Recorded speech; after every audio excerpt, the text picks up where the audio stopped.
এই বাচ্চার কথা কেউ মনে রাখবে না, এই বাচ্চাটার কথা কেউ মনে রাখবে না। 3 মাস পরে, 6 মাস পরে, 1 বছর পরে আরো নতুন ইস্যু আসবে, আরো নতুন পাপ হবে, আরো বড় বড় ঘটনা ঘটবে। এরপরে মানুষ এই বাচ্চাটাকে ভুলে যাবে। তো এই বাচ্চাটা কি তার মৃত্যু যন্ত্রণা ভুলতে পারবে? তার সম্মানহানি ভুলতে পারবে? তার পিতামাতাকে ভুলতে পারবে? মিরপুরের রামিসার ইস্যু নিয়ে আমাদের জনপ্রিয় বক্তা আবু তোহা আদনান সাহেব কঠিন জবাব দিলেন, যেটা শুনলে আপনিও একমত হবেন। অবশ্যই সম্পূর্ণ ভিডিওটি দেখবেন এবং অবশ্যই শেয়ার করবেন।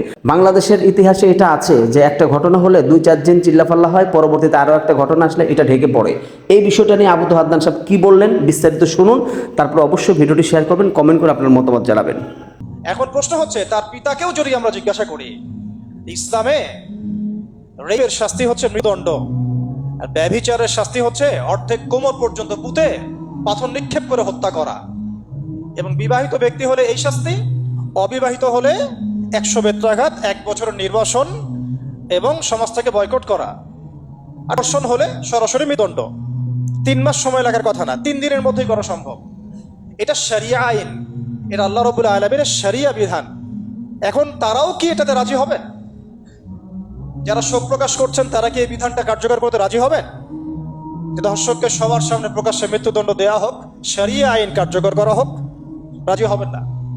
কারণ আপনারা বলবেন এটা করতে গেলে বাংলাদেশ নাকি মৌলবাদী রাষ্ট্র হয়ে যাবে। তো সমস্যার গোড়ায় আপনারা যেতে চান না, ডালপালা নিয়ে নাড়াচাড়া করেন। জেনা ফ্রি মিক্সিংটাকে উন্মুক্ত করে দেয়া হলো, ছেলে মেয়ের অবাধ বিচরণটাকে উন্মুক্ত করে দেওয়া হচ্ছে। একটা চরম ক্ষুধার্ত মানুষদের সামনে যদি আপনি খাবারকে উন্মুক্ত করে রাখেন, এরপরে যদি কেউ জোর করে খাবার খেয়েও ফেলে, শুধু কি আপনি খাদকের দোষ দিবেন? পুরো সিস্টেমটাই দায়ী, পুরো সিস্টেমটাই দায়ী এখানে। আপনি নারী পুরুষকে অবাধ মেলামেশা দিয়েছেন, ফ্রি মিক্সিংয়ে দিয়েছেন, একদম ছোটবেলা থেকেই, স্কুল লাইফ থেকে, কলেজ লাইফ থেকে, ইউনিভার্সিটি লাইফ থেকে, জব সেকশনে, এমনকি রাজনীতি করতে গেলেও, কর্পোরেট সেকশনে, ব্যবসায়িক সেকশনে, অফিস আদালতে, সব জায়গায় ফ্রি মিক্সিংকে অবাধভাবে আপনি উন্মুক্ত করে দিয়েছেন, আমরা উন্মুক্ত করে দিয়েছি। এর উপরে ছড়িয়ে দিয়েছি পর্নোগ্রাফি। পর্নোগ্রাফি সবার ফোনে ফোনে। পর্নোগ্রাফি দেখতে থাকলে একটা মানুষ বাচ্চাকে না, কয়েকদিন পরে পশুর সাথেও জেনা করতে পারে। যদি সামনে দেখেন যে মানুষ পশুর সাথে জেনা করেছে, আপনারা অবাক হতে পারেন, আমি অবাক হব না। কারণ পর্নোগ্রাফি মানুষকে পশুর সাথেও জেনা করতে শেখাবে। বাচ্চা তো কিছুই না। এর উপর আছে বিবাহ বহির্ভূত সম্পর্ক, ব্যভিচার, জিনা, ফ্রি মিক্সিং, ভ্যালেন্টাইন্স ডের মতো দিবসগুলো পালন করে ছেলে মেয়ের অবাধ মেলামেশা। আর এই জেনাগুলোকে আমরা বলছি গাছে আসার গল্প, যেখানে ওর উপরে 100 বেত্রাঘাতের শাস্তি অলরেডি মজুদ হয়ে গেছে। আর কতগুলো যে জেনা হয়েছে এটা তো আল্লাহ পাক ভালো জানেন। একটা দুইটা তো করে নাই, একটার পর একটা চেঞ্জ করেছে। বিবাহিত ব্যক্তি পর্যন্ত অন্যের স্ত্রীর সাথে জেনা করেছে। আর এটা তো ধর্ম তো অনেক বড় বিষয়, ধর্ম তো অনেক বড় বিষয়। এটা তো একটা মানবতা বিরোধী অপরাধ, এটা তো একটা মানবতা বিরোধী অপরাধ। এখন সমস্যা কি এককেন্দ্রিক? এটা বহুমুখী সমস্যা। ফ্রি মিক্সিং রেখেছেন, পর্ন চালু করে দিয়েছেন, এবং সবচেয়ে বড় কথা এর শরঈ বিচারটুকু নিশ্চিত হচ্ছে না। তাহলে সমাজের মধ্যে এগুলো কমবে না বাড়বে? সিম্পল, সমাজের মধ্যে এগুলো বাড়বে। 6টা কাজ করেন, ইনশাআল্লাহ তাআলা কমে যাবে। প্রথমত শরঈ পর্দা নিশ্চিত করেন, দ্বিতীয়ত ফ্রি মিক্সিং বন্ধ করে দেন, তৃতীয়ত আপনারা জেনার শাস্তি চালু করেন, পঞ্চমত ব্যভিচারের যে রজম শাস্তি চালু করেন, শরঈ বিধান চালু করেন, পর্ন সাইটগুলোকে বন্ধ করে দেন, এবং সমাজে তাকওয়া নৈতিকতা শিক্ষাটাকে বাড়িয়ে দেন। দেখেন সমাজে জেনা কমে না বাড়ে। কিন্তু কেউ এই সমস্যার গোড়ায় যাবে না। একটা ইস্যু আসবে, একটা ইস্যু যাবে। আজকে আপনার বোন তো কালকে আমার বোন, কালকে অমুকের বোন, কালকে তার মেয়ে, নিজের ঘর পর্যন্ত চলে আসছে। আর কয়টা রিপোর্টই বা আমাদের সমাজের সামনে আসে? যে কয়েকটা রিপোর্ট সামনে এসেছে এগুলো 50%ও না। বহু মেয়ে এগুলো বলতেও পারে না লজ্জায়। আর আমি তো ওইসব মেয়েদের ব্যাপারে কথা বলা ছেড়ে দিয়েছি, যারা স্বেচ্ছায় নিজের ইজ্জতকে বিলি দেয়।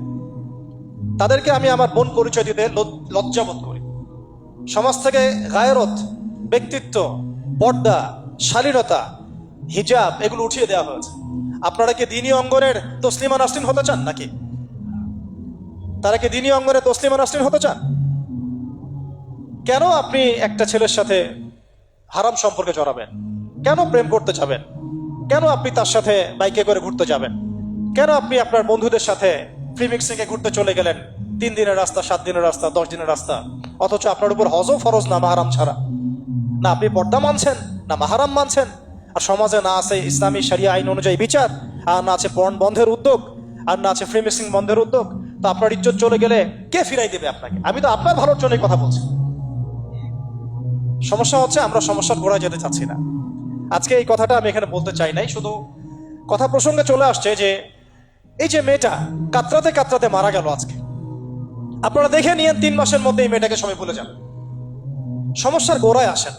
সমস্যার গোড়া হচ্ছে আল্লাহর জমিনে আল্লাহর দ্বীন ইসলাম বাস্তবায়ন না হওয়া পর্যন্ত এই মানবতার মুক্তির কোনো রাস্তা নাই।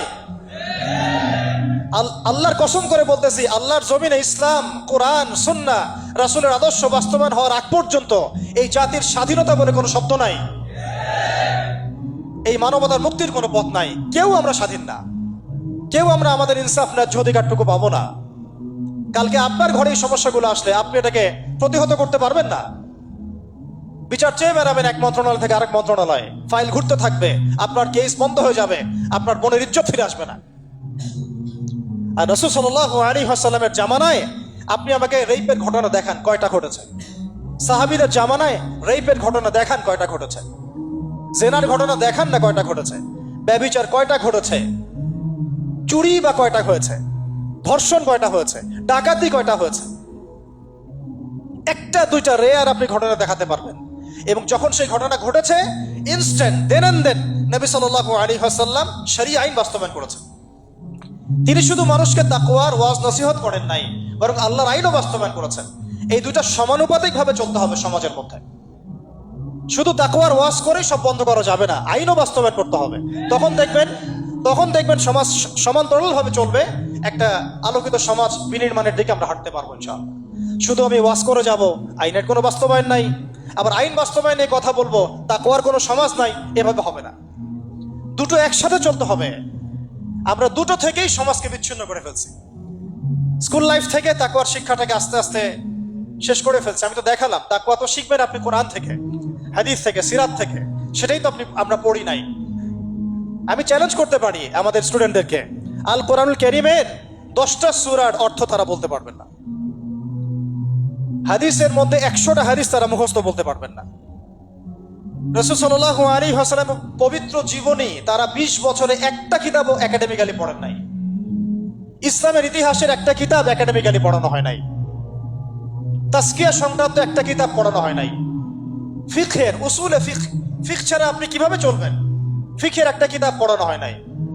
তাহলে এই জাতিটাকে আপনি কিভাবে ইসলামের দিকে নিয়ে আসবেন? শিক্ষা ছাড়া। শিক্ষা না থাকলে, ইলম না থাকলে আমল কিভাবে আসবে? আমল না থাকলে তাজকিয়া কিভাবে আসবে?